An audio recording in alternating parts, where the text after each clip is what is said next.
Con el permiso del cielo y bajo la autoridad del Dr. Dan Ben Abraham, vamos a compartir con ustedes la primera porción de la Torá que tiene por nombre la Parashá Bereshit, que se encuentra en el libro que tiene el mismo nombre y que es conocido en el mundo occidental como el libro de Génesis. Esta porción va desde Génesis capítulo 1:1 al capítulo 6:8. Y el nombre de esta primera sección del libro de Génesis está tomado de las primeras palabras del mismo, en el principio o en el comienzo. Y empieza con la creación del mundo por parte de Dios. La humanidad fue creada con la capacidad de elegir entre el bien y el mal, pero los primeros humanos, Adán y Eva, hicieron mal de este don, lanzando a la humanidad a un camino de creciente degeneración moral. Finalmente fue necesario establecer un nuevo orden y dar al mundo un nuevo comienzo. Para poder entender un poquito con respecto a esta extraordinaria parashá, vamos a compartirles un comentario que dice de la siguiente manera: iniciamos el estudio de la Torá conscientes de que la Torá no es un libro de historia, sino las instrucciones que establecen la misión del hombre en el universo. Por eso es que uno de los grandes posquín de nuestro pueblo, conocido como Rashi, cita a las palabras de Rabbi Yitzhak, quien afirma que dado que la Torá es principalmente un libro de leyes, tendría que haber comenzado con el precepto del novilunio, que se encuentra en Éxodo capítulo 2, verso 2, ya que allí se encuentra la primera ley que se le encomendó a todo el pueblo de Israel como nación. Él explica que el motivo por el cual la Torá comienza con el relato de la historia de creación es para establecer que Dios es el soberano del universo. Él le declaró a su pueblo el poder de sus obras a fin de conferirles el patrimonio de las naciones. Si las naciones acusan a Israel de delinquir, de haberse apropiado de los territorios de las 7 naciones de Canaán, Israel siempre puede responder: todo el universo le pertenece a Dios. Él lo creó y Él se lo concedió a aquel que le pareció apropiado. Fue su deseo dárselo a ellos y luego fue su deseo quitárselo a ellos y dárselo a nosotros. Según sostiene otro de nuestros grandes comentaristas, conocido como Nachmanides, incluso después de leer cómo se creó el mundo y cómo se creó su principal protagonista, el hombre, aún no comprendemos el secreto y ni siquiera el proceso de la creación. La obra de la creación constituye un profundo misterio que puede comprenderse únicamente a través de la tradición que Dios le transmitió a Moshe y a aquellos que tienen el privilegio de que se le confíe este conocimiento oculto. Lo que sí sabemos es que Adán y Eva, los precursores de la humanidad, tenían la misión de cerciorarse de que la creación cumpliera con su finalidad. Debido para ello observar los preceptos de Dios, pero ambos fracasaron y fueron conducidos al exilio. Sin embargo, la misión del hombre no cambió. Lo único que cambió fueron las condiciones en las que dicha misión se llevaría a cabo. Dios castigó a los transgresores, mas no se deshizo de ellos, puesto que podían hacer arrepentimiento. De hecho, el concepto del arrepentimiento era un prerequisito para la existencia del hombre, pues sin este hombre no podría haber sobrevivido. Adán y Java se arrepintieron. Lo mismo ocurrió con los pecadores que le siguieron, Caín y Lamec. Esto también una de las principales lecciones de la historia de Bereshit, que aunque el hombre peque, siempre puede retornar y Dios le concede una oportunidad para eso. De hecho, tenemos que entender que según la tradición del Midrash, el arrepentimiento fue una de las 7 cosas que creó Dios antes de crear la creación, precisamente para darle la oportunidad al hombre de enmendar sus malos caminos y corregir sus malas acciones. Todo esto es un preludio de la historia de Israel. Dios fue paciente durante 10 generaciones, desde Noah hasta Abraham, pero ninguna de estas generaciones logró llevar a cabo la misión por la cual había sido creada. Después de ese fracaso, Dios eligió a Abraham y a su descendencia para que cumpliera con la misión que originalmente había sido universal. Nachmanides sostiene que esa es la razón por la cual Bereshit es llamado el libro de la creación. La esencia de la creación no es tanto la historia de las montañas, de los valles, de los océanos, del desierto, ni siquiera del hombre y de los animales, como lo es la historia del nacimiento de Israel, la nación que heredó la tarea que fue encomendada en un principio a Adán y a Java. En este primer libro, la Torá, examinaremos la historia de Israel desde la vida de Abraham y Sara hasta el momento en que su descendencia se transforma en una familia y luego en una nación. Nachmanides comenta que la Torá narra la historia de los 6 días de la creación a fin de establecer que Dios es el único creador y refutar las teorías de aquellos que sostienen que el universo es eterno o que surgió a través de una colosal coincidencia o por accidente. Esto está implícito en la narración de los primeros 6 días, pues la Torá no proporciona detalles específicos con la relación al proceso de la creación. Así tampoco hace mención de los ángeles ni de otros seres incorpóreos. La historia de la creación nos emboza solo en términos muy generales cuando surgieron los primeros categorías del universo, porque su propósito principal es afirmar que nada surgió excepto por el mandato de Dios. De hecho, una de las cosas que tenemos que entender es cuál es el propósito de la creación. ¿Por qué Dios creó el cielo y la tierra? Como lo hemos venido estudiando, es para darle al hombre una oportunidad para poder cumplir su misión en este mundo. Para poder entender esto, es importante que podamos estudiar un comentario que nos va a dar un poquito más de luz acerca de este concepto tan importante que estamos evocando en esta hora.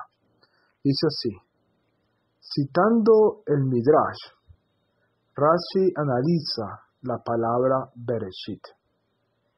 Este versículo requiere de explicación, como dijeron nuestros sabios de bendita memoria. Bereshit significa por, y quiere decir por la Torá, que es llamada Reshit Darko, el principio de su camino, como lo vemos en Proverbios capítulo 8, versículo 22. Y también por Israel, que es llamado Reshit Tebuató, es decir, el inicio de su cosecha, como lo vemos en Jeremías capítulo 2, verso 3. Con estas palabras, nuestros sabios nos enseñan que el mundo fue creado para que el pueblo de Israel estudie Torah y cumpla los mandamientos. Hablando en términos realistas, es imposible que la mente humana comprenda la profundidad de las razones divinas para crear el mundo.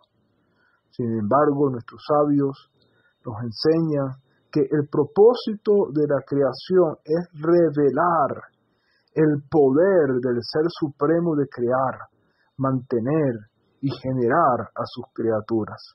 No obstante, ya que el ser humano es, por definición, una criatura limitada, esta revelación también le es limitada. Por lo tanto, el ser humano tiene que esforzarse en el estudio de la Torá para que pueda ir encontrando el camino que lo permita alcanzar su propósito. En otras palabras, tenemos que entender que sin la Torá, el ser humano no podrá cumplir el propósito de su existencia. Solamente cuando nos volvemos a los caminos de la Torá, lograremos encontrar nuestro propósito. Este libro de Bereshit y esta Parashá Bereshit encierra aspectos muy importantes. Aquí se originan todos los conceptos que luego van a venir siendo desarrollados más adelante en la Torá. De hecho, es tan importante esta Parashá Bereshit que el estudio cuidadoso de esta Parashá tiene que ser de importancia para cada uno de nosotros. ¿Por qué? Porque como dije anteriormente, aquí comienzan a transmitirse los conceptos fundamentales que luego van a establecerse y desarrollarse en toda la Torá. Para poder entender claramente el resto de la Torá, tenemos que iniciar comprendiendo los principios fundamentales que esta parashá nos evoca. De hecho, uno de los conceptos importantes que la parashá Bereshit nos habla es el concepto de Elohim, que ha sido traducido normalmente como Dios. La mayoría de las personas que leen la Biblia piensan que el término Elohim está relacionado con divinidad. Y tal concepto es errado. El concepto de Elohim no tiene nada que ver con divinidad, sino que tiene que ver con autoridad. Y esto es un aspecto fundamental que debemos conocer. Lamentablemente, al traducirse el término Elohim como Dios, se pierde su verdadera esencia y comienza a interpretarse de una manera errónea. De hecho, el texto de la Torá, cuando inicia y nos dice, en el principio creó Dios los cielos y la tierra, allí encontramos la palabra Elohim.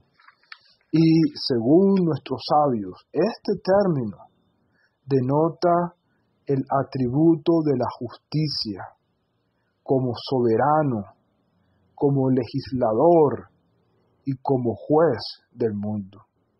Y por lo tanto, al emplear solo este nombre en el relato de la creación, la Torá indica que la justicia es el estado ideal del mundo, lo cual implica que el hombre debería ser tratado exactamente de la forma que se merece según sus actos.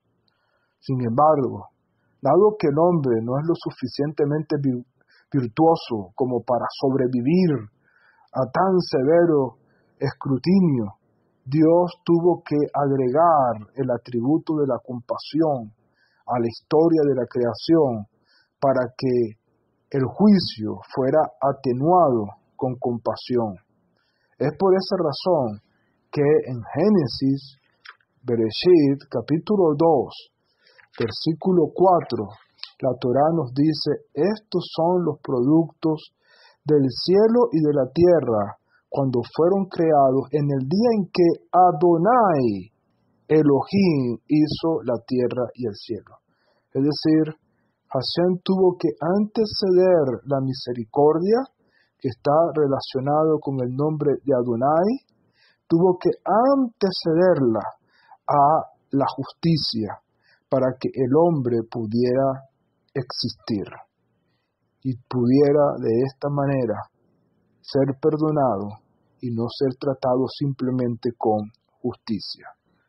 De hecho, nuestros sabios nos comentan que este texto de Génesis, capítulo 2, verso 4, es la primera vez en toda la Torá que se menciona el nombre hebreo de las 4 letras sagradas: Yud, Hei, Vav, Hei.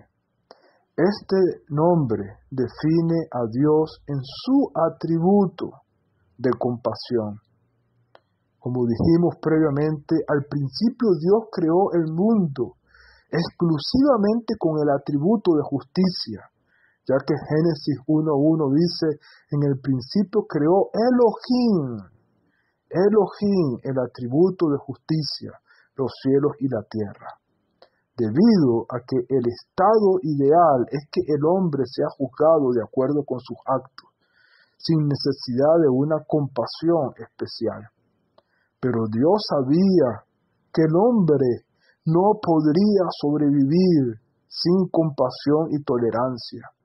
Por eso agregó el nombre que describe su atributo de compasión para enseñarnos que atenuaría la justicia con la compasión.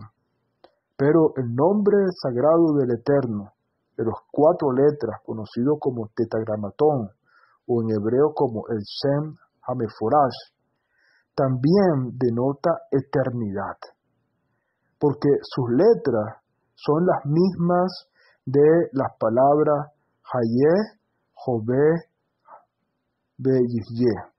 Él fue, Él es y Él será. En palabras del 4º principio de fe establecido por Maimónides, Dios es el primero y el último, y todo lo que existe en el mundo debe tener un momento en el que fue creado, pero Dios es infinito, Él trasciende el tiempo.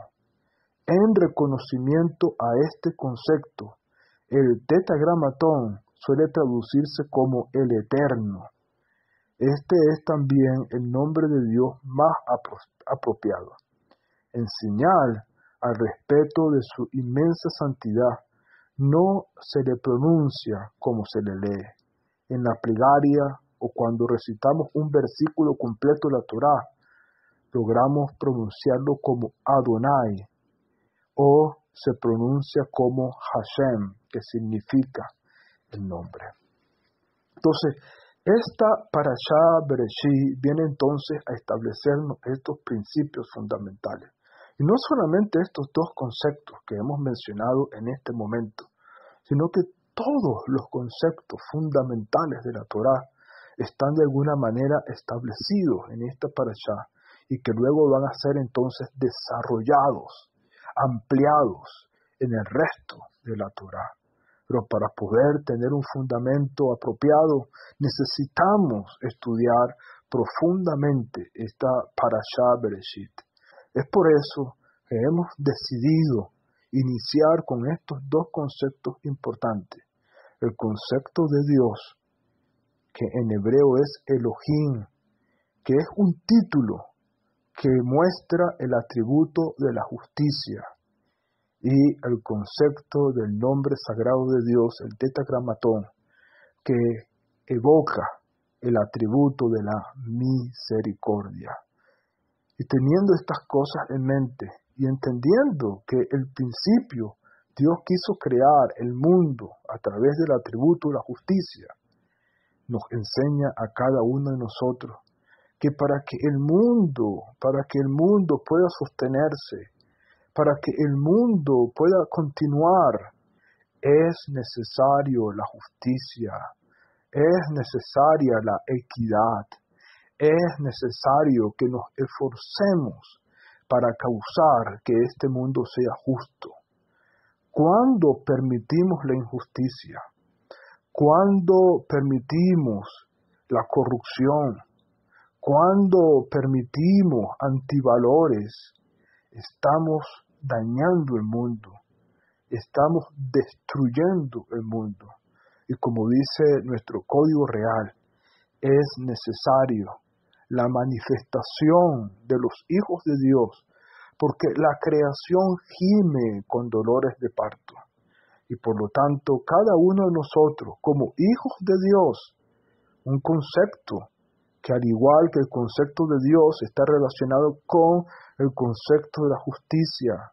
Dios espera que cada uno de nosotros nos levantemos para poner en alto la justicia, la equidad, la bendición de Dios sobre este mundo.